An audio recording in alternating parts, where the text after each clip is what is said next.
Hey everybody, it's Eric alongside Rod to talk about Michigan State's upcoming game against the Kansas Jayhawks in the Champions Classic. Before we begin, we'd like to thank all of our supporters of the show, Patreon supporters at the Mateen Cleaves level, Bill Church, Brian O'Donnell, Michael Bosnick, Chad Hickey, Mike Huntoon, and Draymond Green supporters, Adam Walzak, Dan Rankin, James Benton, Jim L., David Brame, Paul Marsh, Scott Driscoll, Doug Robinson, and Daniel Dranak, and all the Scott Scowl supporters on Patreon, as well as Rich Wagenheim and Kenneth Cremett on Substack. If you want to support the show and enjoy what we're doing, head on over to our support page at tffinots.com/support to get the necessary links. This will be the fifth meeting of the teams, Kansas and Michigan State, in the Champions Classic, which is the unofficial start to the basketball season, at least for Michigan State, it feels like it. I believe in years past, it was more the first game for these teams, but it just keeps occurring a little bit later every year. And so now it's more like a third game as teams have had a chance to warm up. As you may know, Michigan State, although I think Michigan State fans tend to doom a lot about this Champions Classic, Michigan State's record's not that bad. They're 2-2 both against Kansas and Kentucky. They have a losing record against Duke. It's it's the Duke games Yes, that has people, and in fairness, MSU has, for instance, they've lost the last two against Kansas. right. After the last triple They double, I think that was the last victory against Kansas, wasn't it, That's with right. Denzel That's Valentine? right. Yeah. They haven't been as good lately, but yeah, they're what are they? They're 5-9 in the Champions Classic, but that's because they're 1-4 against Duke. They're 2-2 Yeah, against the other which is two important. programs. Yeah, Right. they all count, but it's not really been a Champions Classic problem. It's been a Duke problem. Right. Which, if Michigan State's certainly not the only team with the Duke problem. Of There are course plenty of not. Yeah, teams around here with Duke problems. yeah. And just to put it in perspective, overall, Tom Izzo is 5-5 against Kansas in the other various meetings. A lot of time for a while, it seemed like we couldn't miss each other in a tournament. It's like every other year we ended up playing each other in the Um, NCAA tournament. yeah. I'm trying to think. They played. They played in.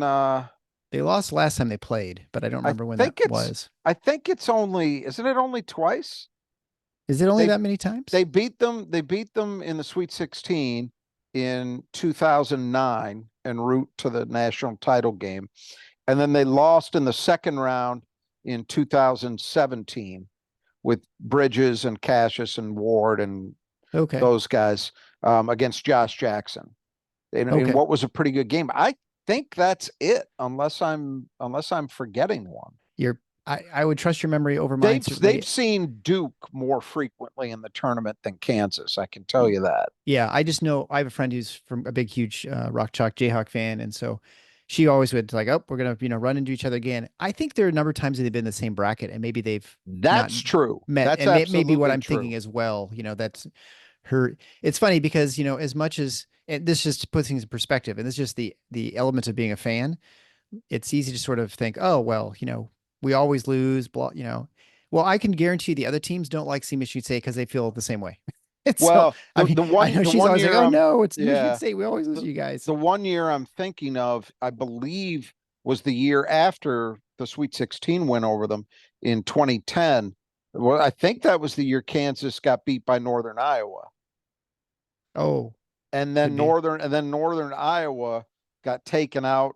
I don't know if it was Tennessee, maybe. Somebody else took them out, so Michigan State didn't have to face Kansas. I'm pretty sure that was Kansas that got beat by Northern Iowa. Yeah. But yeah, there may have been some years where they were in each other's brackets, but it didn't pan out that way. Well, Kansas this year is ranked number one in most preseason rankings. They've beat Howard by 30 in their opener. They beat UNC on Friday night by 3 at home in a game where they were leading in the first half by quite a bit. I think it was 17 at the half. They were up almost 20 in the first half. North Carolina came storming back, ended up taking the lead, and Kansas managed to hang on. Also of interest, just I think just an example of how dominant Kansas has been. Last year's the first time they had won 14 years in a row in the Big 12, and they only went 23-11 and 10-8 in the Big 12. So they've they've had a lot of success under Bill Self, who are, as people who are old enough might remember that he used to be at Illinois, and so used to play Michigan State quite a bit as well there. So big game for Michigan State, obviously, which is two tomato cans, as we like to say, and now we get to see what they're really made of.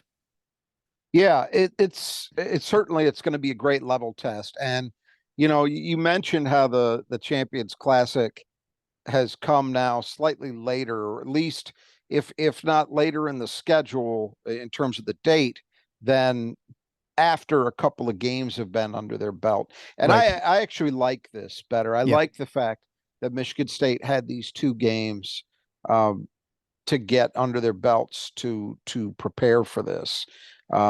It feels a little better to me than it used to be, where it's just, well, that's the season opener and you're facing a powerhouse. And Yeah. if you win it, you feel great.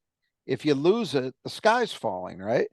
Right. So I prefer this, and now it can be seen. I think it's not the literal tip off to the season. It's basically it feels not too dissimilar to a Big Ten ACC challenge in the past Yeah. or a Feast Week tournament game against a big time opponent. It's a level check. It's you're trying to get a sense of where you are going up against an opponent that is likely to be very, very good.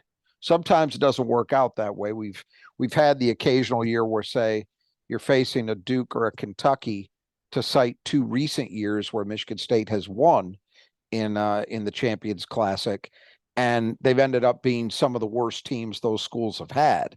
But you didn't Right. know that at the time you played the game, Yeah. and they still had a ton of talent on those rosters, even though they didn't have great years. So it still provided that level check to an extent.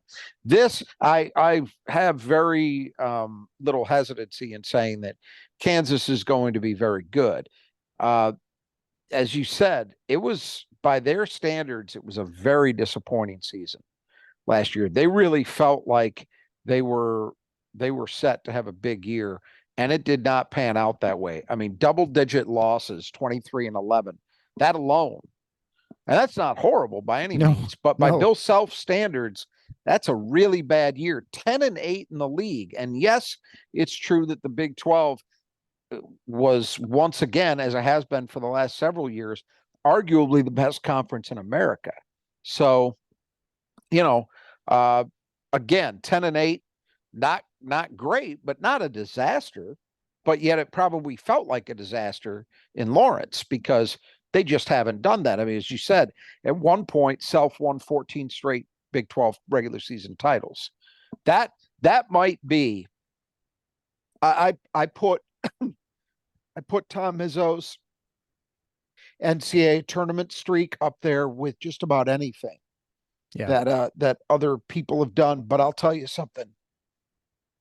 I hesitate when I think about, does that trump 14 straight conference titles in a league as good as that one? And I'm not sure that it does. That is an unbelievable stat for Bill Self. And I'm not, I think Bill Self ethically is just this side of a used car salesman. I mean, I really do. I think and it doesn't matter anymore because we're not playing by the same rules as we Yeah. used Yeah. to. Right. But when those rules were in place, he was a scumbag. That's the truth. But he's a very good basketball coach, an outstanding basketball coach. And in pure basketball terms, his programs have had quite a bit of base level similarities to Tom Izzo's. Not exactly the same. They've never been as transition oriented on offense, but usually they're very good rebounding teams. They're usually very good defensively, and they just play sound, smart basketball. And normally they don't have a lot of showboat stuff. Or it's amazing, Right. and I guess it shouldn't be surprising that Hunter Dickinson gets to Lawrence, and all of a sudden he's just playing basketball, and you don't hear about him for any other reason other Right. than that. Not surprising. Anyway, on the backs of that disappointing season last year, he's talked about it. I mean, he's been open about it. They looked at what they had and said, we've got to change the orientation of this roster. There were certain things, particularly jump shooting, that team did very poorly last year. So they hit the portal hard. They brought in 6 players. And he hasn't been adverse to adding guys through the portal before, but not quite at this level. And And then in addition to that, they have 2 freshmen, both of whom were top 50 recruits. So that's 8 new guys combining with a team that's returning 3 starters who have all played a ton of basketball. 2 of them are COVID year seniors, and the other is a regular senior. So it's an interesting mix, but I think he's done this a time or two before in his career where he's taken a hard look at what he's done and what he's been doing and decided we need to change it up a little bit. I think when the portal came in, he's been one of the big time coaches that has started to, it probably wouldn't be accurate to say completely deprioritize high school recruiting, but he's not as focused on it as he once was. Case in point, Yeah. two-man class, you Right. know? Um, so I mean, I guess credit to him for looking at what he's doing and, continuing to try to be ruthless in terms of evaluating that and what they can do to change it. Um, even with all the roster turnover, though, as you mentioned, they're preseason number 1. So the basketball world is generally impressed with the talent level Kansas has pulled together, and I think a lot of that is the fact that unlike a lot of teams we've talked about, say in the Big Ten, that have gone as or even more heavy than Kansas has in the portal, Kansas is bringing those guys into a team that, as I say, has 3 returning starters, and they're guys who have they're as experienced as any trio in the country. So that's a nice place to be. You're bringing in a lot of new faces, but they're coming into an established structure. Yeah. You know, that's the best world to be in if you can swing it, and it looks like he has. It certainly helps with Kansas, and there are probably just a very small handful of programs, and I wouldn't even include Michigan State in this. That's Duke, Kentucky, Kansas. Maybe they're the only 3 that, or maybe North Carolina, that could Carolina, really, yeah, that could maybe just really say, we're just going to take top 10, high school, top 15 high school recruits, and outside of that, we're not going to bother, because we can get any transfer we want pretty much. If they're in the transfer portal, they're going to want to come to, our yeah. school. They're not. I wouldn't say it's been quite that extreme, but I think in a general sense, you're right. I Yeah. think I think these programs are less likely to take any developmental guys, or it's going to be rare. Now, I'll be interested to see if the addition of 2 extra scholarships going forward might change that, where they decide, hey, we're gonna take a flyer on somebody, say a 7 Yeah. footer that's got athletic potential, but not a lot of game just yet. But for the most part, in recent years, I think you're right. Like, for example, the 2 freshmen that Kansas brought in this year are both guys that they expect. One of them is playing a big role already, and the other is playing. Oh, it's more limited, but I would expect as soon as next year, he'll probably be pushing for a starting role. So I think you're right that they're not going to push the envelope very much. Whereas in the past, even at programs like that, they would occasionally take a flyer on somebody. Yeah. They would do that. They would maybe take a guy in a given year they really liked who might be in the lower echelon of the top 100, or maybe even a little outside of the top 100 if they believed in him. I don't think you're going to see that very much. Yeah, and it's funny because they're adding the 2 scholarships. I have a hard time seeing how that's going to make a big difference in that you're going to see much change in basketball. I mean, because it seems like it's a sport where if you're someone who's accomplished, you're going to be, making sure you're in the front end of a rotation if you're going to transfer out of the school. I mean, obviously we see this Oh, players move up and down. They think they've got a chance to make it the next level up, like from a mid-major to a Power 5 or whatever. I guess I I just don't see what, it's already generally a short rotation as far as how many yeah, players actually see the court. I don't yeah. know how adding 2 players is going to really make a big difference to many I, teams outside of adding depth in case there's an injury, right? I think it will be interesting to watch. I Yeah. tend I tend to go where you do with it for the exact same reasons. And then to add to it, from the program's point of view, well, do I want to waste a year working with a guy in practice when It's he's yeah, my 14th man?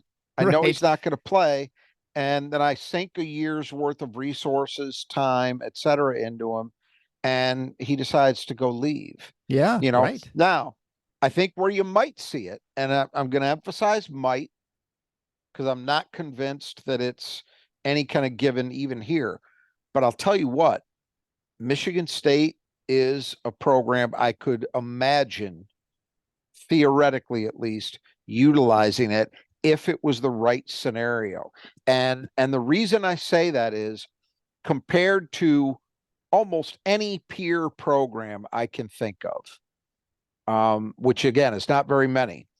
Michigan State has had a long-standing tradition of preferred walk-ons actually getting real roles. Now we Yeah. haven't seen it. We haven't seen it for a little while. I mean, I'm trying to think. The last one, Whitens is the last one, right? well, but that no, the last one who had a really significant role was Kenny Goins. Sure. Okay. But Yeah. but before that, there were guys. Walleman ended up becoming Uh-huh. one his Yep. senior year. You go back, Mike Keebler, Austin Thornton was a starter, as well as Kenny Goins. Obviously, both those guys went from preferred walk-ons to starters in the course of their career. Tim Bograkos. I mean, Yep. Michigan State can point to several guys they've done that with, and if it was the right guy, which probably in this context would mean an in-state kid, probably somebody who's a Michigan State fan, comes from a Michigan State family, maybe isn't just quite good enough, wouldn't have been just quite good enough in the past to get a scholarship offer, but they are good enough to get mid-major or low D1 offers. And Izzo has been able to get a lot of those guys over the years to say, hey, come here and play with us. We won't have you on scholarship to begin with, but if you pan out, if you do the work, put the time in, there's probably an opportunity to get a scholarship down the line. And they can point to lots and lots of examples of that. Well, now with a player like that, you could just say, we'll put you on scholarship. Yeah. Right. So it would have to be a situation where the player and the coach are aligned, that they have the same goal and the same path in mind. I mean, honestly, I just gave the counter saying, why sink a year into developing someone when they can just up and leave? But look, Michigan State is dealing with that scenario right now with Jesse McCullough. Right. Yeah. Yeah. And they didn't have to go to a 14th or 15th man, but it's the same scenario. And by all accounts, they seem to believe that Izzo flat out said it. He said, this guy isn't going anywhere. We're not Yeah. worried about that. Mhm. So MSU is a place where I could see it. Maybe it would not be a constant thing. I don't think they'd be carrying guys in those slots every year by any means. And it would have to be the right situation on both sides of it. But I could see it at a place like MSU, whereas a place like Kansas, yeah, I think you tend to be right. I just don't see the likelihood of it, for all the reasons you laid out. Just thinking about Cody Wallman, actually, to kind of go back to that, I imagine he is done with medical school. I'm sure he's resident. I think he went to orthopedic residency. I wonder if he is done and out working somewhere. So I don't know if any And I'm listeners trying to know where he think. is. I don't know. I don't recall if Colby was actually even a preferred walk on. He I'd have to transferred think that. about it. Did he just transfer to the school to kind of be a walk on that year, I think, or something like from Wyoming? No, I think Am I he was imagining? from Wyoming, but Okay, he'd he's from been in the Wyoming. Okay. program. He'd been in the program. I don't know if he was in the program all 4 years, but regardless, I don't want to get bogged Yeah, down in yeah, it. But some of these guys like Goins, Thornton, those guys were absolutely recruited. They were yeah, designated as right. preferred walk-ons because they were guys who had other D1 offers. They opted to come to Michigan State instead, and it was always understood, hey, there's a reasonable chance you're going to go on scholarship at some point. Yeah. And they did and became starters. Well, one thing you don't need to worry about, you don't need any more offers, is just head on over to the Brothers Suggest You Gutters when you need gutter work done in your house or your business. Whether it's a big job, a little job, the brothers will take care of it. They only do gutters, so they're specialists in that, which is actually, you have to be kind of a specialist in something. And they are professionals and they just do that. So they're not trying to sell you other stuff when they're there. They're not going to try and fix other things. They're just taking care of your gutters, whether it's your downspouts, They have heated gutter heaters now, so it can melt the snow, so you don't have the ice buildup on your gutters. They also do the underdecking for put a ceiling in basically under a deck, so it can add a whole new room to your either outside. Some you can have keep stuff like you have a lawn furniture or a patio furniture, I should say, under a deck, keep it dry, or you can even screen it in and you just add a whole new room to your house. And so there's a lot of things they can do with that sort of thing. But contact Kurt or Greg, depending where you are, on whether you're the east side or the west side of the state of Michigan. They can hook you up and take care of whatever it is that you need done with your gutters, because it's not sexy or glamorous, but they're super important. So make sure that the brothers take care of things, and they sponsor the player that Michigan State needs to keep in the gutter. And so we'll begin talking about Kansas starters. We'll begin with DeJuan Harris. He's a 6'2" player, and his playing his COVID year. He's averaging 8 points a game, 4 assists to 2.5 turnovers a game, shooting 67% from the floor. He's only 0 for 1 from deep, and was shooting upper 30s, 38% last year from three. So although he's attempted one this year, it's definitely in his back pocket and something you have to think about. Yeah, he's a really interesting player, and in this era, point guards have tended to follow the NBA. You see it, and that tends to filter down to lower levels of the game. You don't, especially in big time programs, you don't often see guys who would fit the descriptor of being a pure point guard. By that, I mean guys who, yeah, they can score, but their primary role is run the offense, get everybody else involved, get the offense humming. You're not looking for your own as much as you are to create opportunities for others, play good defense, play sound basketball, chip in with buckets where the opportunities present themselves. This game, with the starters, for sure, we have two of them on both sides. One's very experienced, one is very inexperienced at this level. Yeah. But DeJuan Harris is a good model for it. Not that they play exactly the same game, but in an approach to the game sense. DeJuan Harris is a pretty good model for someone like Jeremy Fears, because he's seen as an outstanding player, yet he's never averaged double digits in scoring in any season through his first 4 years. And I'm going to bet he probably doesn't do it this year. Doesn't mean he's not a tremendously impactful player, because he runs that offense extremely well. He's a good defensive presence. And when he does get his opportunities, he makes them count. Yeah. 38% from three, very efficient. Didn't take a ton. He only averaged 2.13 attempts a game last year. So it's not like he even averaged a full make per game from three last year. But he's good enough that he's a threat. It makes him more effective in other ways. I think his role with this team is maybe as crucial as it's ever been, because if you look at the roster, it's not just the guys coming back. He's got a couple guys coming back who have been key parts, big parts of an offense before. But a lot of the portal guys they brought in, as you're going to see when we talk about them, are all coming from situations where they were option A or option B at worst. Right. And so to have someone who can effectively run a team like that, keep things balanced, keep guys happy, that's a big deal. If you don't have that kind of player with this kind of roster, you could be asking for trouble. And if your point guard was a guy who spent a lot of time looking to get his own, it could really be a problem. Right. So exactly. He's the perfect guy for this kind of roster, I think.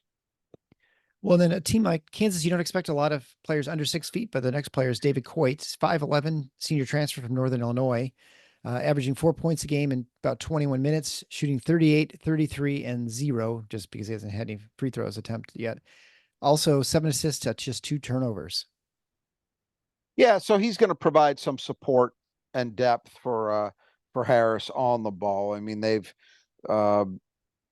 I think he's primarily the backup point guard, but he's also starting, and it's a surprise because when you looked at this team in the preseason, when I did, there were a couple of other guys that I thought were in line to start, and they're not starting. Now, when you drill down and you look at the minutes, you see that, well, everybody's playing about the same. So it's not really mattering that much in terms of how many minutes they're actually getting. But it's going to be something to watch because, we've been talking about it a lot lately with Michigan State, that, it feels like they've got to get their rotation sorted out. And a big part of that is getting guys to accept the role that they're in. Well, Kansas has really got that situation applying to this particular team. And it's early. We have no idea how that is all gonna work out. Given who Bill Self is, I'd say the same things that I would about Tom Izzo and a Michigan State team. I'm gonna bet that he gets buy-in from guys. I'm gonna bet that he doesn't have a revolt from players who are unhappy with their minutes or their role. But it is interesting that a guy like Coit, who I would have bet coming into the season would have been more likely to be, an eighth man type guy, is starting. He's playing 21 minutes, probably a little heavier than I would have expected. His production is not huge thus far, but there's a reason. And frankly, I'm not sure what it is. I haven't seen it articulated because, as you say, he makes them small to begin a game. I mean, Harris is not big. He's 6'2", but he's thin. He is not like an AJ Hoggard type point guard or even Jeremy Fears. I don't think Harris plays any bigger than he is, whereas I think Fears can a little bit. Yeah, sure. But then you're starting a 5'11" guy alongside him. You're talking really small. But Coit's an example of what I was talking about, the kinds of players that Self-focused on bringing in. Last year at Northern Illinois, this guy averaged 20.1 points a game. He shot 41, 34, 89 on the season. So he was option A at Northern Illinois. Now he's going to very much a support player, role player spot in Kansas's rotation. You wonder over the long term how easy that adjustment is going to be to make. But I have to think in his case in particular, I have to think that was made very, very clear that, you're not going to get 12, 13 shots a night with our team, and so we'll see how it goes. But an interesting guy, again, a team that felt like they had to add some shooting. He wasn't a spectacular shooter at Northern Illinois last year, but 34% is okay. Yeah. Well, and I think you expect that, just like Izzo right now, I'm sure Self is trying to figure out his rotation, trying to whittle it down as well, even though he has, like you said, a lot of established players who had a good history. You still have to see how they play at the Power 5 level and with each other. So moving on to Rylan Griffin, 6'6" junior transfer from Alabama, played where he averaged 11.2 points a game and 3.4 rebounds a game as a starter. He shot 45, 39, and 81 last year. So to your point, bringing in some scoring and certainly some shooting. So far, he's just averaging about 5.5 points a game on 30, 38, and 100 shooting. Yeah, but I mean, to my point, so he averaged more than 5 3-point attempts per game last year for Alabama. Not surprising. So far, right, with that team, but so far he's taken 10 shots from the floor. 8 of them have come from 3. Yeah, there you go. He has not made a 2 yet. Now I think he will. I don't think he's going to be quite as extreme as, there's been a guy or two over Fran McCaffrey's career at Iowa, for example, that really where you looked up at a certain point in the season and said, God, the guy's taken 100 shots on the floor and 97 of them have been from 3. He's actually had a couple guys like that. Griffin's not going to be quite that extreme, but I think it's safe to assume somewhere north of 50% of his shots overall are probably going to come from 3. And when you shoot 39% as a sophomore for a Final Four team and a starter on that team, that gives you reasonable confidence that he's going to bring a lot of positive production to Kansas. He's exactly the kind of addition that Self, I think, figured after last year he really needed to focus on adding. Somebody who could provide a scoring boost from outside the arc. Yeah, that McCaffrey player who had 3 2s and 97 threes. Those are because they were in the foot on the line for those three. Right. Probably so. Then we go on to KJ Adams playing the 4, 6'7", 225-pound senior, 3-year starter, averaged 12.6 points a game, 4.6 rebounds a game last year, shot 60% from the floor. And then so far this year, he's averaging 10.5 points and 3 rebounds a game, shooting 63% from the floor. Yeah. KJ Adams is a load. And I would say, thank God that he's never shown any 3-point shooting propensity, because if he did, he'd be virtually unguardable. I mean, he's an extremely explosive player. He's kind of undersized. He's not a big guy at the 4, but 6'7", 225, but he's so explosive athletically, and he's so strong and tough. I feel as if he plays a little bigger than those listed numbers suggest. He's also become really good in kind of the mid range. He's not just a dunk layup guy. He can hit Right. floaters. He's very effective.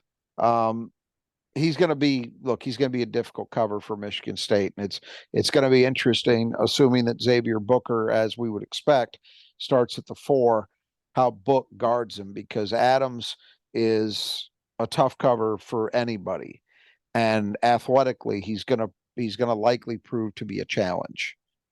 Yeah. As I guess say, Booker has size, but that's he different. does, yeah. but the only weakness, again, is that he doesn't give you anything from the perimeter, so he doesn't stretch the floor when he's out there. Right. And then finally, Hunter Dickinson, 7'1", 250-pound center, playing his COVID year. This is, I think, his 8th year playing collegiate basketball. He averaged 17.9 points a game, 10.9 rebounds a game last year for the Jayhawks. After coming from Michigan, he shot 53, 35, and 62, which were not quite as good, I guess, when he was in Ann Arbor. This year, he's averaging 18 points and 8 rebounds a game, shooting 52, 33, and 73. Yeah, it was strange because it felt like he was having a solid year, but his shooting numbers, 55, 35, 62 at Kansas last season, all represented slight declines from his last year at Michigan. Yep. This year it's early. I will say, watching him against Carolina last night, he had some trouble at times finishing around the rim. And it wasn't even really like super well contested shots. He just didn't finish. But look, as much as anybody in the college game, Hunter Dickinson is a known quantity right now. Right. If he gets the ball, despite what I just said, if he gets the ball around the rim and he's got position established, it's over. It's over. He occupies so much space, and he's generally been a good finisher around the rim in his career, that if he's got you back down, or you're trying to front him, as Carolina tried to last night, with some success, but not consistent success, and his guards are able to go over the top and get him the ball, it's over. Yeah. The other thing that he's done, to his credit, and this will wrap up the positive things I have to say about him. He's added a perimeter game over his career. So he's at least somebody's, he has not been a huge threat. Like, if you think about the strides that somebody like Luka Garza made at Iowa, I mean, Garza got to the point that it really was, forget pick your poison, it was just poison dealing with him his last year at Iowa. For sure. Because he became a plus 40% 3-point shooter, and we know what he was like around the rim. What could you do? There was nothing you could do. Dickinson's not quite been that, but he's good enough on the perimeter that you probably don't want to just dare him to shoot. You'd probably like to contest it, because if you leave him wide open, it just makes that shot easier, and he's proven capable of hitting those kind of shots. So, offensively, he's a challenge. There's no two ways about it. Your best bet is to work your ass off so he doesn't touch the ball, at least not where he wants it. He doesn't touch the ball in scoring positions. That's your bet. That's the best way to deal with him. That's the offensive end. And he's also it's worth mentioning, he's a very strong area rebounder. He's not athletic enough to go out of his area typically, but he's big enough that his area is pretty big. And if he's able to get to it, he's probably going to come down with a rebound, And so you he's would effective also there. you'd also say that it's probably fair to assume that he's not someone who's going to drive past you. So if you're able to cover him out the Right. 3-point line, Right. he's not going to drive all the way to the hoop and score. Correct. Correct. The problem sometimes can be in your rotations, just managing to get to him, Right. but or they use him in pick and pop. Um, but those are all the positive things. Watching him last night, I wondered when he transferred to Kansas last year. So, boy, Bill Self cares about defense, and this guy's never been asked to really make any real improvements on the defensive end. So I wondered what it was going to be like. And, Kansas was not great last year, not at their normal levels of great, Uh-huh. at least. But I was interested to see him last night, and the same problems are there. What one of the things that surprised me is Bill Self was frequently extending him out on the floor guarding pick and roll. And in the second half, North Carolina just torched Kansas with pick and roll because Hunter Dickinson can't really play it very well. So when you're allowing him, when you're having him extend out on the floor to defend, man, between just not maintaining good position, not being able to square up a guard if he gets switched. I mean, it's just bad, losing track of the roll man. I mean, every way you could do it, North Carolina did it to them in the second half. And it was one of the main reasons. There were a couple of others that North Carolina got back into that game and actually took a lead on a few possessions late after being down as much as 20 late in the first half.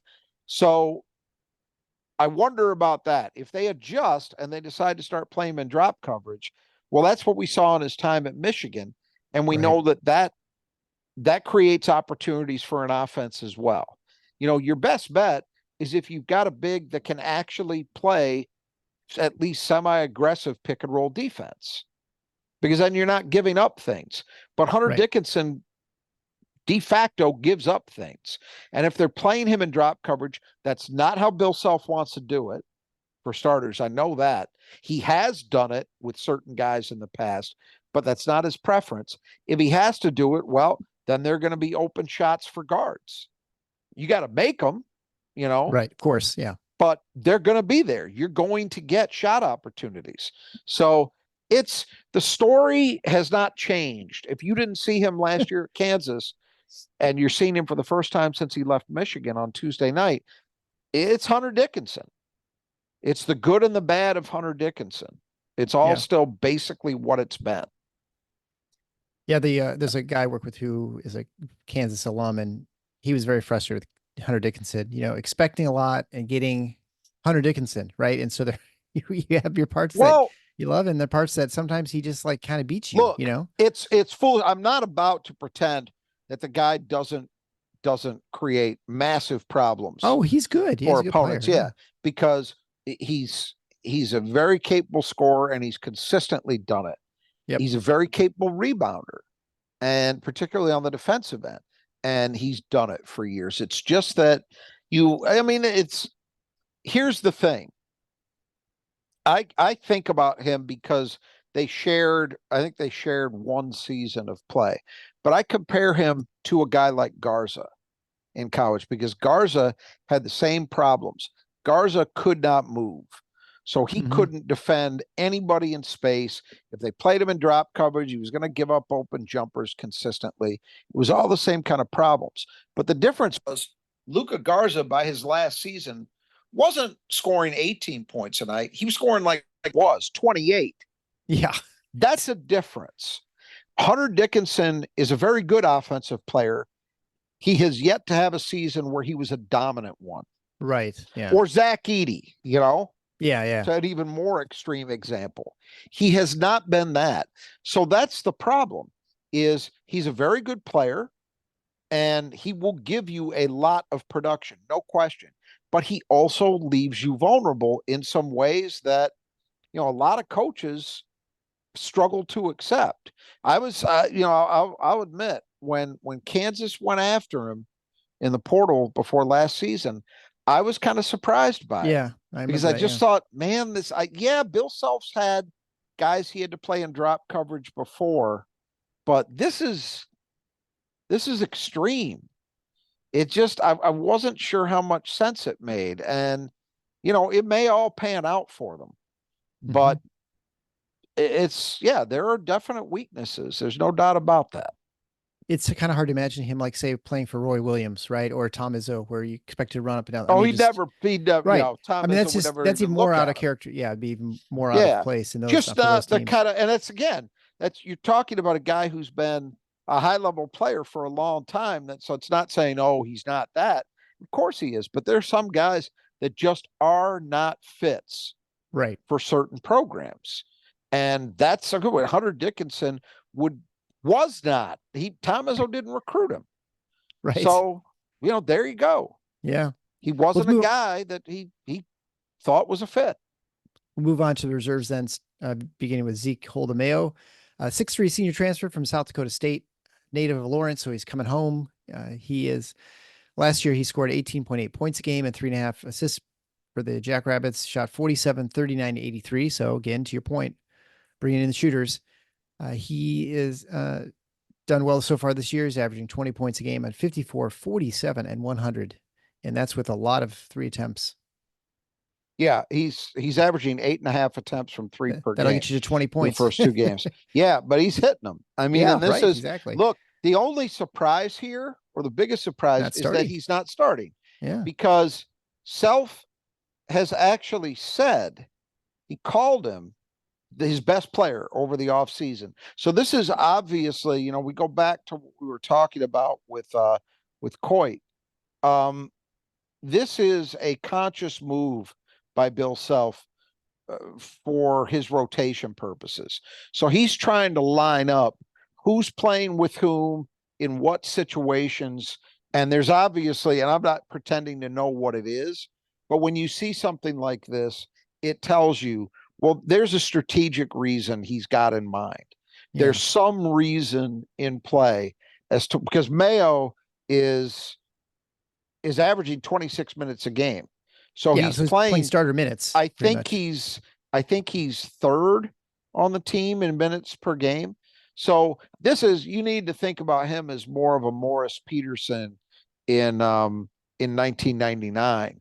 Yeah, he's nominally a sixth man, but he might be your second best player or your best player Mm-hmm. even. That's kind of how it is with Mayo. I don't know if he's their best player, but he might be their most important because if he can shoot, even if he just shoots at the same level he did for South Dakota State, that's a big addition to this team in exactly the area they needed it in. So he's a key guy, no question about that.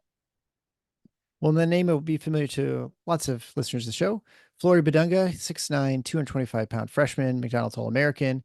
He was definitely being recruited by Michigan State for a while, and I know we mentioned him in a couple of our recruiting episodes. He ended up coming, not going to Indiana and heading out of state and heading to Kansas, and has been the backup for Dickinson. He's averaging 10.5 points a game and 8 rebounds a game, which is pretty impressive as a backup in just 17 minutes. 14 minutes. Or yeah, sorry, 14 minutes. Yeah. He's impressive. I mean, there were a lot of people who felt like he might be the best big man in the entire country in that class. And he was recruited that way. As you say, Michigan State was involved. MSU got him in on an official. In the end, I don't think they were really that close. I think it was always going to be Indiana and Kansas. And I say that because, and this stuff has maybe a little less influence than it used to now that we're in an NIL era, but it's not non-existent. The shoe company affiliation stuff. Uh-huh. He played for Indiana Elite, which is an Adidas AAU program. And I don't think it was an accident that it came down to 2 Adidas programs in Kansas and IU. Now, IU also makes sense because they were an in-state program, but you'll Right. notice Purdue, an in-state program with a tremendous record with big men, was not really in the mix with him, though they're a Nike school. So I think that was a big deal. And again, no, obviously you're deciding between Kansas and Indiana. It's not like, well, you decided to go play for, half-assed programs because of a shoe deal. No, they're clearly great programs, but I think it's why it was those two as opposed to Kentucky or Michigan State or Duke, all of whom recruited him to one extent or another. But he landed at Kansas. I don't know whether he believed that Hunter Dickinson was going to come back for a COVID year. He probably should have if he didn't. Yeah. But it's interesting. Only 14 minutes a game, but wow.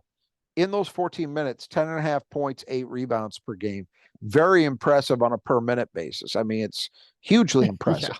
He's shooting 90% from the floor. He's 9 for 10 from the floor. That's Now, pretty why good. is that? Well, if you watch him, it's dunks and layups. It's everything's around the rim.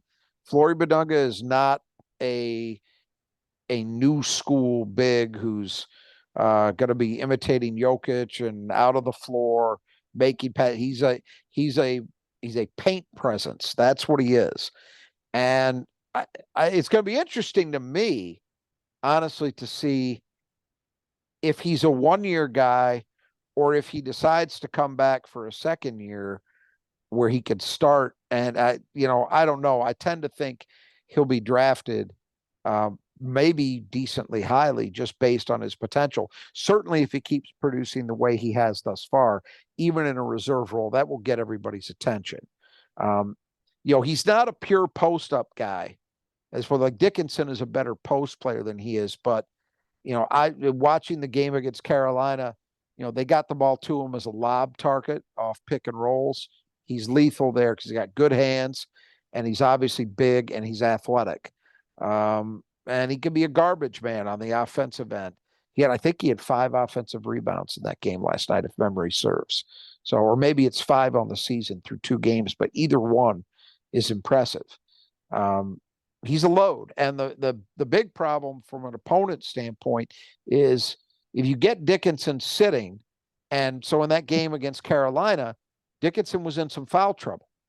Say both halves. So there were periods where he had to sit a little bit. You don't get any break. Right. Or not Different, much just a of different one. type of He's a challenge there. different player, Yeah. but you're dealing with another high level big. So it's very much a positive for Kansas to have Badunga as your backup. I mean, that's a rare situation to be in. And then another name will be very familiar to Michigan State fans. AJ Storr, 6'6", 225 junior. He averaged 16.8 points a game and 3.9 rebounds a game last year for Wisconsin. Shot 43, 32, and 81, where he was really good early in the season, kind of came back a little bit down to earth.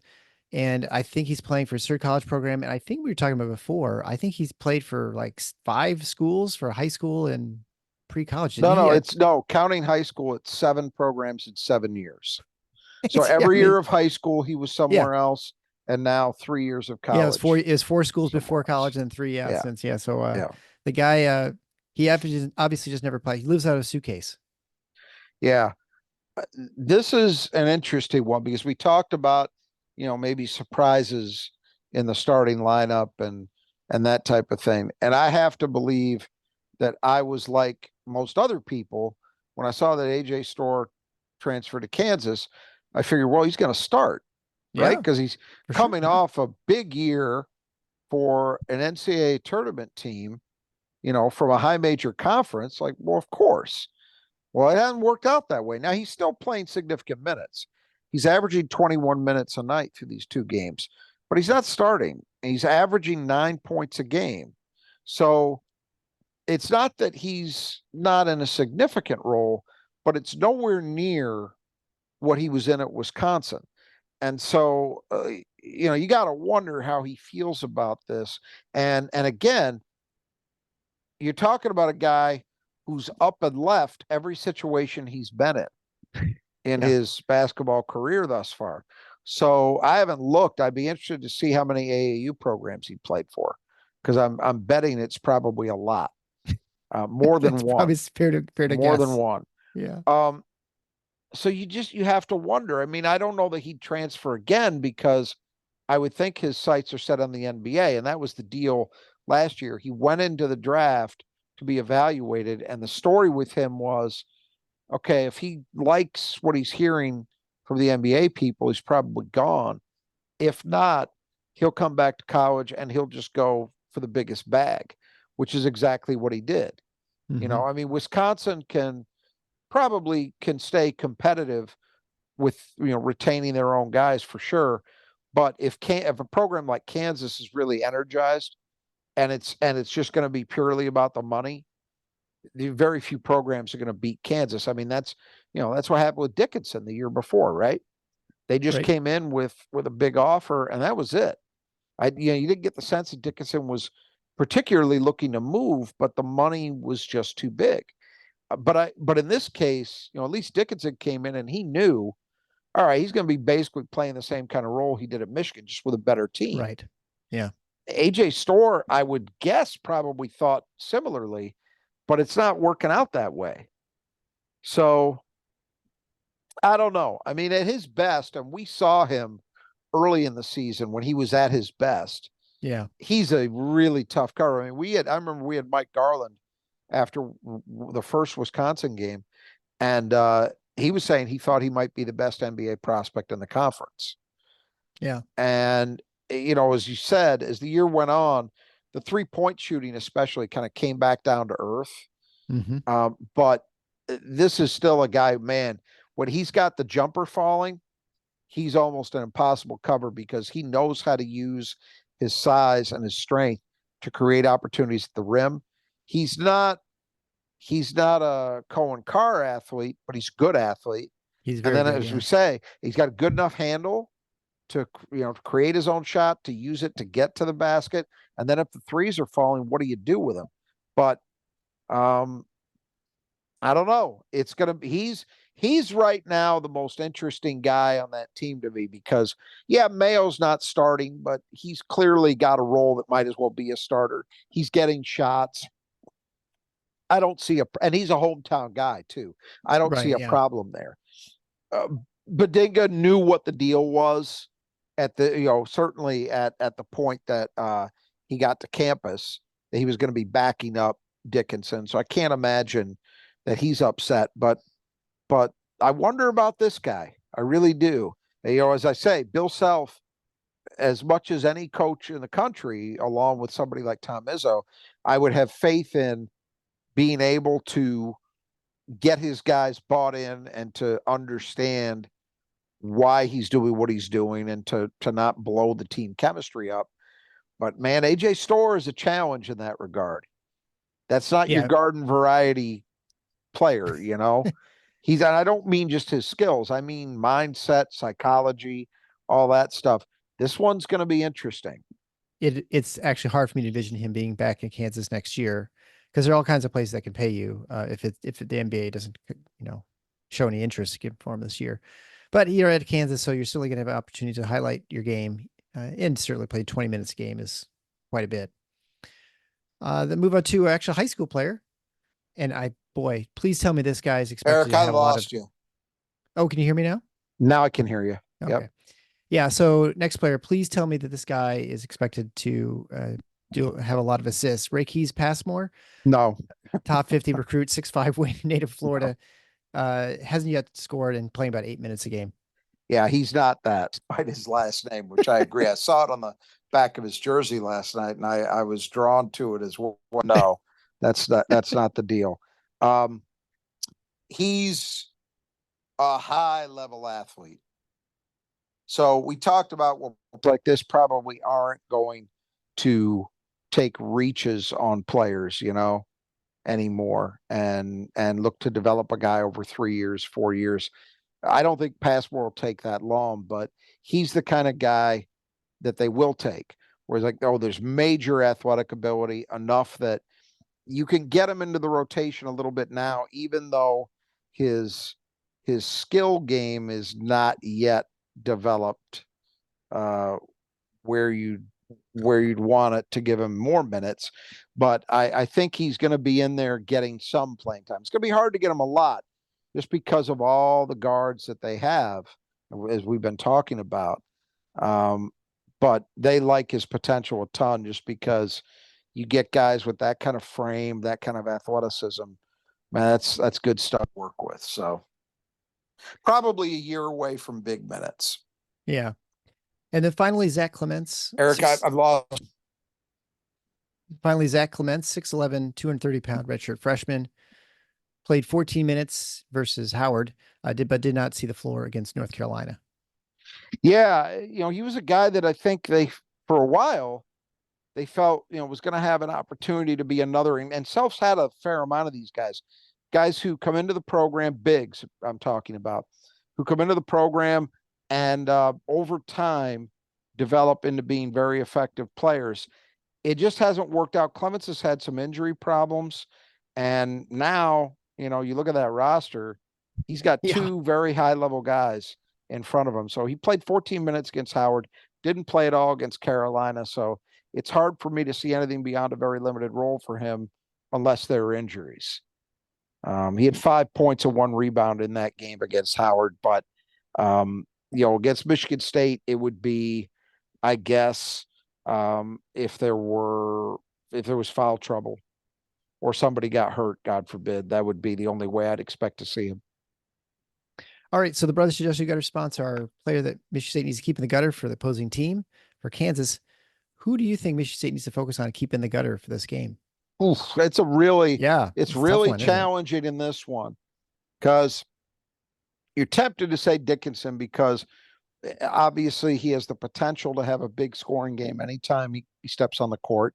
And we're very familiar with him. We've seen it where he beat them. Yep. Well, we've seen him 6 times against Michigan State. So we've seen a lot of him. But I'm going to go off the board and I'm going to go with Mayo. Yeah, I wonder. And that's not a big reach because he's actually leading them in scoring right now. He's been absolutely on fire shooting from 3, and I feel like there's a decent chance Michigan State's going to have a pretty good plan in place to deal with Hunter Dickinson. I don't mean they're going to shut him down, but they've seen him.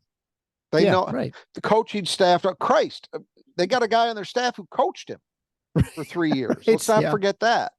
So they know him. They don't know Zeke Mayo. And, Mayo is the kind of guy that doesn't need a lot of space to get his shot off. And those guys can be challenging, so I'm going to go with Mayo. Sounds good. And then that brings us to the player that cleans the glass best for Michigan State, brought to you by the Squeegee Squad of Grand Rapids. If you need your windows cleaned, whether you're a business, a home, high rise, maybe even the state capital of Michigan, the Squeegee Squad of Grand Rapids can take care of the job. They'll have great professionals to get on the ladder so you don't have to, and keep you on the ground where it's much safer. So contact the Squeegee Squad of Grand Rapids for all your window cleaning needs, or if you need your house power washed, they can do all of that. The great pricing. You get 15% off if you mention Final Four when you get your estimate. You can find an estimate or link to get an estimate at our support page at the finalfoursontheschedule.com/support, where you can find links to any of our sponsors to the show as well. So Squeegee Squad of Grand Rapids, to get your glass clean, they took care of my family's house. Call them today. You'll be glad you did. All right. So I am up 1-0 in our contest so far this year. And I picked first, I think, last game. So you get to first pick this time for who you want. I'm going to go with Jackson Kohler. That seems like a good choice. Until he proves otherwise at this point, right? Yeah. And then I have a feeling that there's going to be a little bit of foul trouble with the bigs. And so I'm going to go with Jaden Akins just because I think I don't think Sapala. Otherwise, I think I would have taken Kohler, but I think he's the obvious choice for me right now. 2 games in, but we may go. I feel we could easily go a stretch of 6 or 7 games and not hit at all. So we'll see how it all turns out. That brings us to the keys of the game, brought to you by Nudge Printing. Nudge Printing is a great place to get Spartan apparel put together by a couple of great Spartans, Gabe and Brittany. They run their business out of Portland, Michigan, so it's all homegrown stuff. They have official licensing deals with Michigan State University, which means they can have the licensed apparel, which most places cannot have. usually just outside of like Nike and Adidas and those sorts of companies. So they have a unique opportunity to have all kinds of really cool logos. They bring out the old ones back, like the Gruff Sparties, Dunking Sparties, those sort of things. You can get all those things. It's a huge selection. You can go over to their website and just kind of peruse all the different things you can get, whether it's a zip up, a jacket, a hoodie, a t-shirt, sweatshirt, whatever you need. As much as you need, you can get as much as you want when you go to Nudge Printing. Go to nudgeprinting.com. There you can get 20% off as a listener to the show. If you type in Final Four, that's just one word at checkout, and check out all their stuff. Not only do they have Michigan State stuff, but they also have a number of other schools in the state of Michigan outside of those pesky Wolverines. So the first key to the game is tempo. We've talked about Michigan State's tempo has been pretty good the first two games of the year, not only fast transition, but also in how fast you get going in the offense. And that's important here. Obviously, it's going to be important in every game Michigan State plays just to keep the energy level up. And I think also to give themselves their best opportunity to get good shots. But the ball and players are constantly moving. But very specifically in this game, I am talking about transition primarily. And that's for both Michigan State reasons and Kansas reasons. MSU has run very well against two overmatched opponents. So they're averaging in the high 20s per game in fast break points. So we know they've been good. This is obviously another level. But that game against UNC last night, I was surprised in looking at the stats that Kansas only gave up 17 fast break points versus Carolina. But honestly, in the second half, it seemed like almost all of those must have come in the second half because UNC was just punishing them. And to my eyes, Kansas seemed to be suspect in their floor balance. Now, I would argue that Bill Self, given the frequency with which he's seen Michigan State, so he did a little time against them when he was at Illinois, obviously, whatever it was, 4 years, I think, something like that, 4 or 5 years. And then, as we say, Kansas has been a frequent opponent of Michigan State. I think Self and Izzo have played, I'm going to say 8 times. Izzo's played them I think 10, so, yeah. 10 times total, but I'm pretty sure a couple of those, at least one and maybe 2, came when Roy Williams was still there. But it's a lot of, anyway, Bill Self, you could make an argument, probably knows Michigan State about as well as any coach not in the Big Ten. Yes. So you would think that he will have them ready to go. But he does have a roster with a lot of new faces. Now, it helps that a couple of his guys, Hunter Dickinson, AJ Storr, played against Michigan State. So one of the new guys and one of the returnees has seen Michigan State enough. But still, it's a lot of new faces. I don't think he could have been happy with what he saw in terms of their transition defense in that second half. And as we know, Carolina is the one high major team I point to that is a direct comparison in that phase of the game to Michigan State, because they're the only other team I'm aware of nationally that really approaches it the same way and has for forever. I mean, that's a Carolina thing going back kind of amazing to in Dean some ways. Smith. Yeah. And so seeing Carolina have real success with that makes me wonder, can Michigan State do something similar? Now, again, the counter to that, Bill Self knows Michigan State. He also knows Carolina, and it didn't help. But he knows Michigan State, and he's got 3 days in between. Yeah. To work on that. So if you're asking me, do I expect that they'll be a little more disciplined than they were against Carolina in that respect? Yeah, that's probably a fair expectation. But, you know, it's an opportunity that seems to be there. And if you're Michigan State, you know, in every game they play, as many easy buckets as you can get, man, it's like gold in a game like this. And I think there may be some chances. Well, certainly for Bill Self, I'm sure it's the best thing you can do is win a game like that and still have lots of teachable moments that you can go back and film, right? And say, hey, absolutely, we were great the first half. And I guess I didn't end up watching the game, so I'm not sure if it was a personnel issue or if it was just North Carolina just wasn't able to get going, or they just North Carolina figured out how to attack them, because we're we're going to talk about it in another respect next. Yeah, right. Um, and Well, I think that that was the key. I don't think it was. Carolina didn't play well in the first half. They just in general played much better in the second. But there were specific things that they did that I think may be translatable to Michigan State. We'll see. yeah. Well, that, I mean, as you said, this brings us to our second key to the game is attack. And one thing we've seen from Michigan State is an uncharacteristic amount of contact and scoring and certainly free throw attempts. They're averaging 26 and a half free throws a game, which is way more than what, almost 10 more than they had averaged last year. So, that's the aggressiveness around the basket and whether, and a number of players can do it for Michigan State too. That's right. And we've seen, just like with the transition stuff, through the first two games, we've seen Michigan State establish this as a pattern. They've got they've got some players now who have a history of doing it, and they've got some guys who are young who don't necessarily have that history baked in just yet, but are showing signs that they're starting to play that way. I think about a guy like Cohen Carr, to some Mhm. extent, a guy like Xavier Booker, definitely Jeremy Fears, Jason Richardson. They've got Jace, these guys, Jace, right? Geez, that's probably not the last we time. need Like a a jar. You counter. just put $1 in each Yeah, time right. we make that How many? mistake for the next 4 years or whatever. 0 days since our last mention of Jason Richardson. Um, but yeah. So the game last night, North Carolina was really aggressive. Started playing downhill against Kansas, not just even on the break, but just in general, even in the half court. They got 31 foul shots against Kansas Wow. at at Allen Fieldhouse. That was not a neutral site game. It wasn't in Chapel Hill.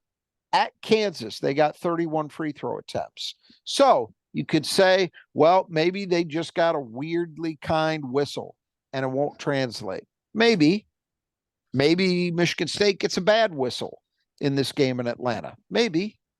But I think there's a possibility of something there if Michigan State continues to have the same mindset we've seen in the first two games, and just as importantly, if Kansas is struggling to defend them without fouling in the half court, because they really couldn't do that very well against North Carolina.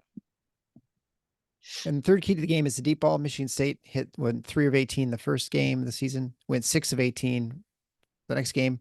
I don't know. Maybe we'll go at 9 of 18 this game, huh? It'd be nice. Look, I mean, we Michigan State obviously not shooting the ball as well as they'd like to. They are getting generally good shots. They just Yeah. got to go. It's the same story we told at the early stage of last season. These guys are better shooters than they've shown. As long as they're continuing to get good looks, they're going to start falling. Kansas, we've talked about it a fair amount in this preview. 3-point shooting was a huge issue for them. But Bill Self went into the portal with absolute intention to improve that. He added a few guys with proven shooting production under their belts, and thus far, they're at 40% as a team. Mayo as an individual has been on fire. He's just shy of 50 on high volume. Yeah. But they only shot 29% in the second half against Carolina. So, that gives you some hope. It means that they really just tattooed Howard, which, how well does that translate to playing Michigan State? Probably not very well. Hopefully not too much. Right. But they could say the same thing as everything I've said about tempo and foul shots and all that. Right. Yeah. So we'll see.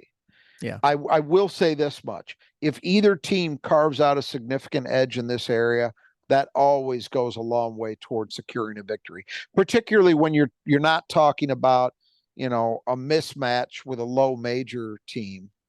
But you're talking about peer programs. And if one of these two teams shoots, 15% better from three than the other, and the volume is about the same, well, it's probably unlikely that they'll lose. Yeah. And the fourth key to the game, this is just shows, I guess, how dominant Hunter Dickinson is in many ways, and certainly just the way he changes the nature of your strategy, much like Zach Edey in some, that when you are actually, absolutely. when you alone are a key to the game, that says something. Well, look, MSU, we've talked about this a lot already. MSU has seen this movie before, right? Yeah. He occupies a ton of space. He usually finishes well around the rim, and then on top of all that, he's become at least a credible 3-point threat. So I'm going to be interested to see how MSU chooses to defend him. North Carolina, and I think I mentioned this earlier, North Carolina was fronting him pretty consistently. And I get why. You know, Baycott is gone. All Yeah. right. So Carolina does not really have a true five man who's ready to go. They've got the Brown kid who out of Chicago, who Michigan State recruited, opted to go to Carolina, but he's low in their rotation and he's not strong at this point. You know, you Uh-huh. couldn't play him for long. So most of the time it was somebody like Jalen Washington, another guy Michigan State recruited, but he's like 6'9, 220, 225. He's not really a center either. So Carolina was resorting to fronting him, and they did okay. I mean, he went 7 for 13 on twos. So he wasn't dominant against them. You know, if you were presenting that and say, well, these are the guys physically that are going to match up with Hunter Dickinson, if I was Kansas, I would be thinking, well, this is a game that he should be able to, go 10 for 15, 11 for 16 from the floor, something like that. And Hmm. he didn't quite do that. Um, Now, to his credit, he did get 9 free throw attempts. So they struggled to handle him. But as I said, he was kind of uncharacteristically in the second half, poor finishing some open shots around the basket. Um, but I don't think, regardless, I don't think MSU will try to front him. I think that's a poor approach. One, it's not something that Tom Izzo typically does. We've seen him over the years. You've seen it happen occasionally, but not often. Yeah. And I think Kansas's guards, particularly Harris, they're way too good at delivering the ball over the top when you do that. And if he catches when the ball's gone over the top against you, it's game over. You're giving up Yeah. dunks. Hmm. And you don't want to do that. So I do think this is a game where we're going to see a lot of Zapala and a lot of Cooper. The combination of them, what the allocation is going to be between the two remains to be seen. But from a physical point of view, they can at least match up with this guy. I mean, Zapala can, both of them can look Hunter Dickinson in the eye, Right. which we haven't always been able to say. If you think No. back to previous years, Even Sissoko so is a little small. Yeah. that's exactly what I was going to say. Yeah. Monty Sissoko was certainly strong, but Monty is probably about 6'8" in reality, maybe 6'9" if you're stretching it. Hunter Dickinson 7'1". Yeah. That's a big, in this case, Apollo's 7 feet, Carson Cooper 6'11". And they're both, Carson's gotten stronger and Zapala is bigger. Those guys can, I'm not saying they're perfect matches for Dickinson physically, but they're the best physical matches MSU has had for Hunter Dickinson over his whole career. Any of his matchups against Michigan State, because if you think about what they were rolling out there when he was at Michigan, Marty, a freshman Carson Cooper, who wasn't, was Yeah. much thinner than he is now. And then before that, Marcus Bingham, who, Right. had length, but was not, physically was not a great Hmm. matchup for him. Yeah. And there were times where I remember they were playing Joey Hauser against him. Now, sometimes that worked to MSU's advantage, which we're going to talk about in a second. But there were also some physical problems when Dickinson would get the ball in the paint. So I like the fact that Michigan State at least has those cards to play that they haven't Yeah. necessarily always had when facing Hunter Dickinson. When MSU has the ball, they got to punish. It's the same game plan as we've talked about anytime they face this guy. You Right. have to punish Kansas for having the audacity to put him on the floor and say he's going to guard you. I mean, I'm Yeah. exaggerating, but you get my Yeah. I know. point. Yeah. You got to punish him. You have to take advantage of him. If he's in drop coverage, you got to hit open jumpers. And, that would be interesting because although I think Jeremy Fears is improving as a shooter, is he a guy that you feel is ready to take, 10 mid range jumpers? In this game, it was one thing when they had Tyson Walker out there as an option. I don't know how you feel about Jeremy Fears doing that. If I were Bill Self, That alone might compel me to say, all right, We'll Hunter, we're see. going to have Yeah. you play drop coverage and let's make them prove that they can punish us. Now, maybe it changes what MSU does and they put the ball in Jaden Aiken's hands a little bit more. Mm-hmm. Or Trey Trey Holloman plays a Yeah. little Or bit Jace more. Richardson. Yeah. Or Jace Richardson. Yeah, Yeah. there are other options, but that is one thing that occurs to me. Regardless, whoever's there, if he's dropping, you gotta kill him. You gotta hit those, you gotta take those jumpers and you gotta can them. If he's extending out on the floor, then the guards have got to go past him. Or they've got to make Kansas pay for not dealing with the roll man, which Carolina was very good at times last night. So I think he's surrounded by better teammates than he was at any time in his career at Michigan. And yes, Right. I'm including his freshman year where Michigan in a COVID year. Congrats. You did okay in a year where, the world was on fire. But he's surrounded by legit talent on this Kansas team. But I think it still is going to, at least in part, revolve around the outcome of this game. That is going to revolve around who takes better advantage of the other. Does Hunter Dickinson's size and ability to kind of become the center of gravity for Kansas's offense just punish Michigan State in the paint? Or is Michigan State able to limit him at least a little bit and then make him pay when he's on the defensive end? Yeah, and this would be a good example when Michigan State is in the Big Ten. You said there are a lot of we went over the previews. There are a lot of big five men in the Big Ten, Yeah, and so this is a good example of that. And then it also to your point, also even last game is is this a game where you could even throw Kohler in, and it's kind of like an emergency, right? Because he just at a 6'9", he's just not someone who can probably match up against Dickinson defensively anyway. Yeah, I've seen Jackson Kohler try to defend Hunter Dickinson. We have seen that. And my recollection is it didn't go well. No. Because physically he just kind of gets swallowed up. It is. I think this is true. I'm not sure. I'd have to think about it. I'm not sure if Hunter Dickinson would be the best two-way center they will see all year, but I'm reasonably confident he's the best offensive center they'll see. I think offensively he is better than anybody at the position in the Big Ten. There's some good ones. Ballo at Indiana is a very good player. Dawson Garcia at Minnesota, very good offensive player. So there are some guys, but Hunter Dickinson is a level up in terms of his offensive ability. So it's a hell of a test in that regard. If Michigan State can hang in there against him defensively, that's a great sign.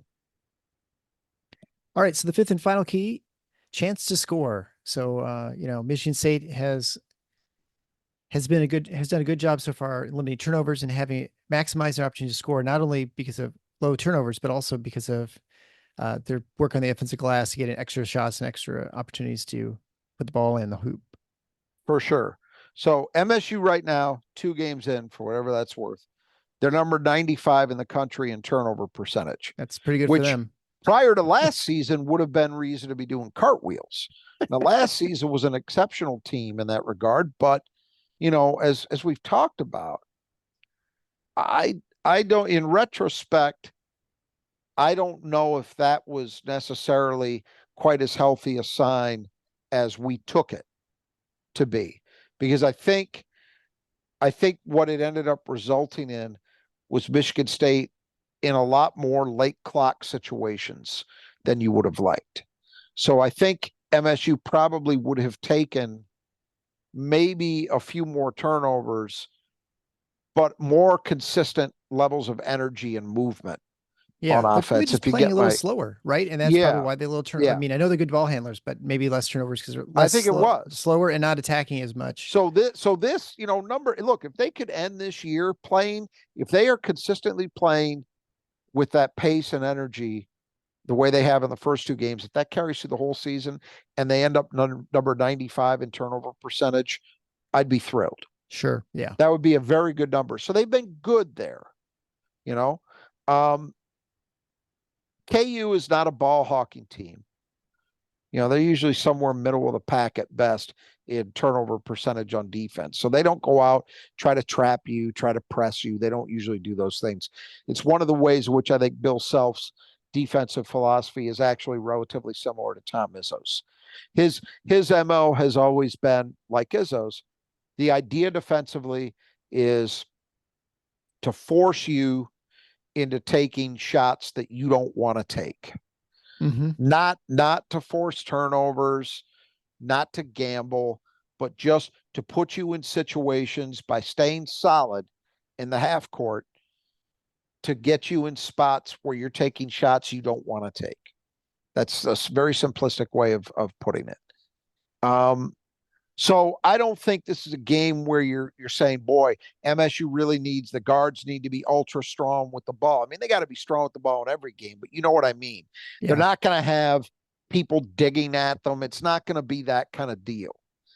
This is, so I think in respect to the turnovers, this is more about unforced errors. If Michigan State is pushing the ball, trying to make a play, and a mistake gets made now and then, okay, you live with that. That'll happen. But if there's sloppy errors, if there's walks, if there's a lot of moving screens, that kind of stuff, Yeah. that could be where it becomes a problem. Because I don't think Kansas is going to commit a ton of turnovers themselves. So, rebounding wise, and we always try to talk about these two areas in conjunction with each other because, as we said at the outset, the idea here is chances to score. So it's, can you minimize the times, the possessions that you don't get any shot, and can you maximize the number of possessions you get more than one shot? And then do the reverse against your opponents as much as Right. possible. Mm-hmm. Okay. Yeah. That's going to give you an edge in chances to score where you're getting shots up. So on the glass, Kansas has been middling as a rebounding team in the early going. They've been very limited in terms of their offensive rebounding, which is a little surprising to me because they've got some guys that I think on paper at least look like they should be able to do it. And they're in the top 100 defensively on the boards, but Carolina, again, not physically an imposing team this year, ever so slightly edged them out in offensive rebounding percentage in that game last night. Okay. So, look, our data is incredibly limited, but Very we small. take what we can get, right? Now, Yeah. Michigan State, on the other hand, has on the offensive glass has absolutely slaughtered two outband opponents. They're at number 22 right now in offensive rebounding possession in the country. Woo-hoo. So that is old time. That's an old time Tom Izzo number. Now, is it going to continue at anything close to that? We're going to start to find out, I think, playing against a much bigger, much stronger, much better opponent. So this is a hell of a test in that phase of the game. Can Michigan State keep up anything close to that? They don't have to do the job they did against these first two teams. But I would say if Michigan State, if they were to finish in the mid 30s in offensive rebounding percentage in this game, I would consider that a win. I would consider that a sign that, yeah, some of this might be real. They might be better, significantly improved as an offensive rebounding team. So, as we said with threes, if either team opens up a significant edge in scoring chances via the combination of turnovers and rebounding, that will go a long way toward deciding a winner of this game. All right. Well, I guess this may be the last time we play Kansas in the Champions Classic, as listeners know, or we've talked about it at least this summer. Is that a lot of these tournaments with ESPN and the rights and deals with various leagues? I mean, those things are subject to change at any time, so it's entirely possible that this thing continues. But the fact that it just keeps moving back a little further and further, and I wonder, as the league gets bigger, I don't know. You just wonder how this is all going to work out in the future. Here's the thing. So they'll play. They're on tap to play next year, and that's as far as they've gone. And I think there's good reason to believe that next year will be it. Yeah.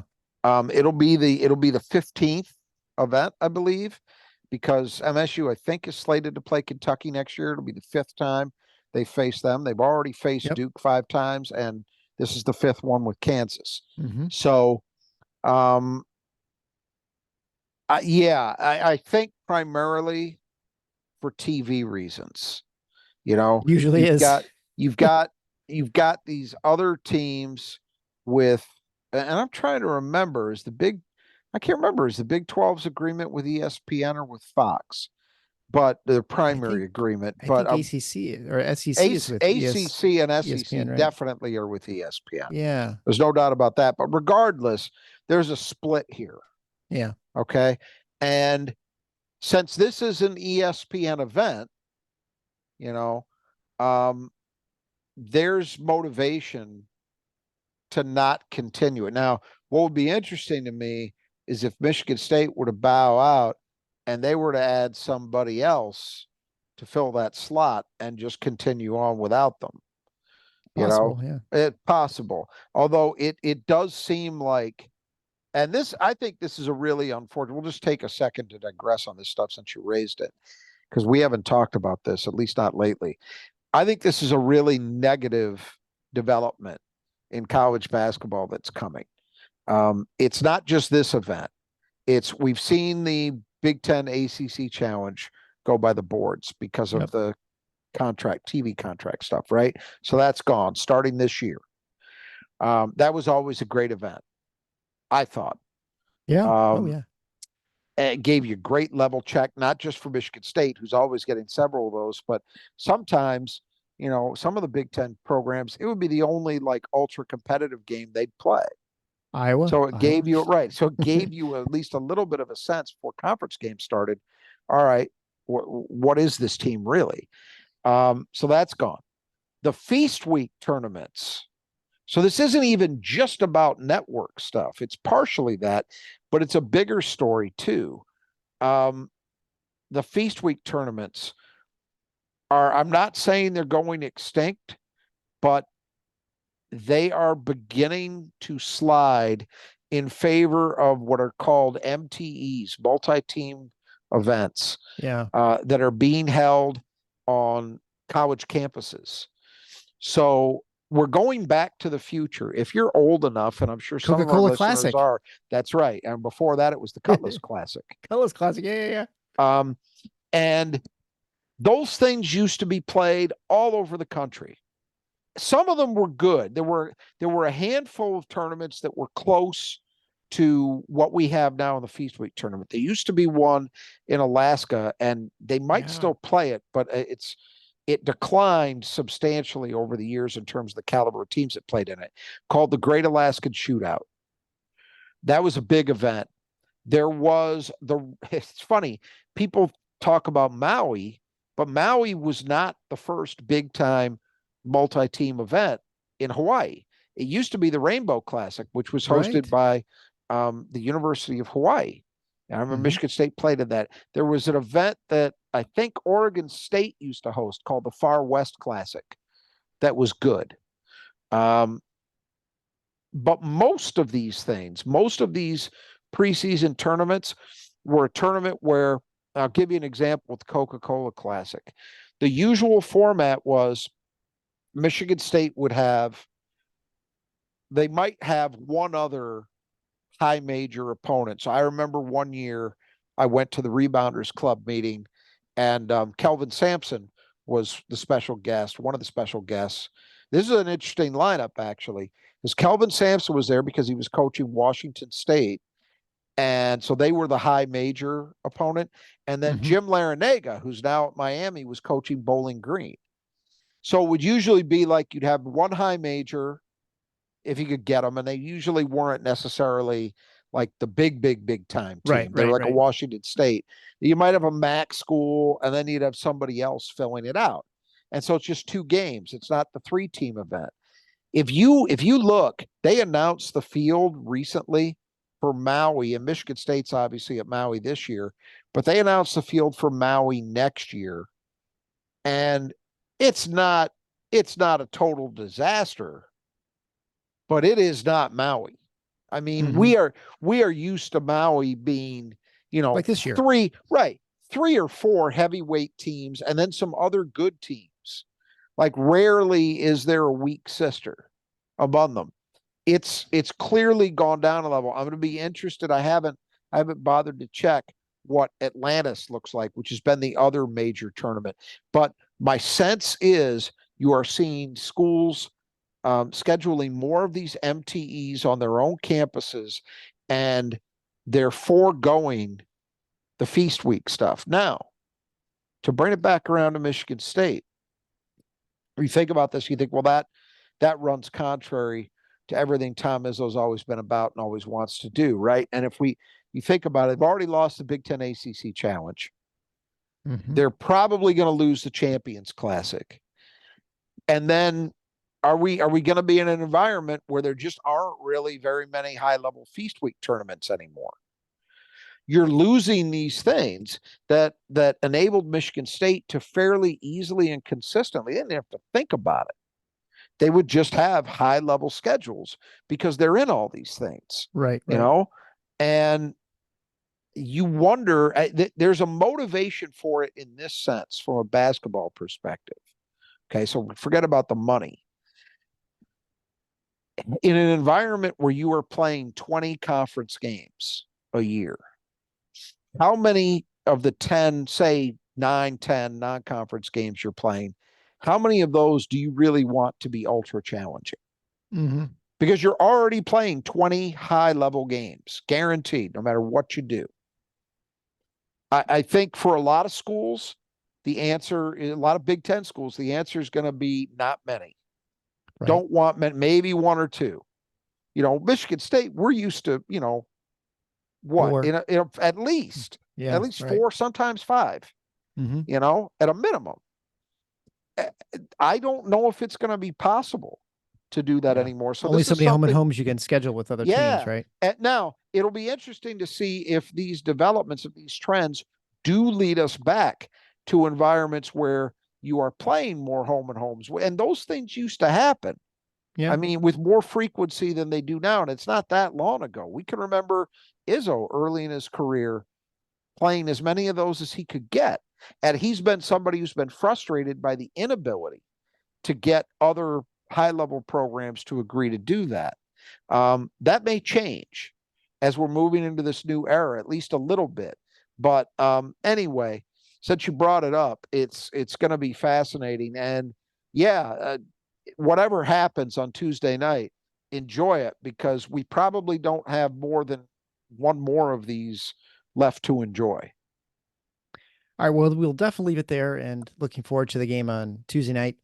Again, just a reminder to check out our support page at the Final Four is on the schedule.com/support, or if you're lazy, tffinots.com/support. There you can find links to all the different businesses that support us, ways to support the show if you want, and also some other deals on there too. So until next time, the Final Four is on the schedule. Go Green.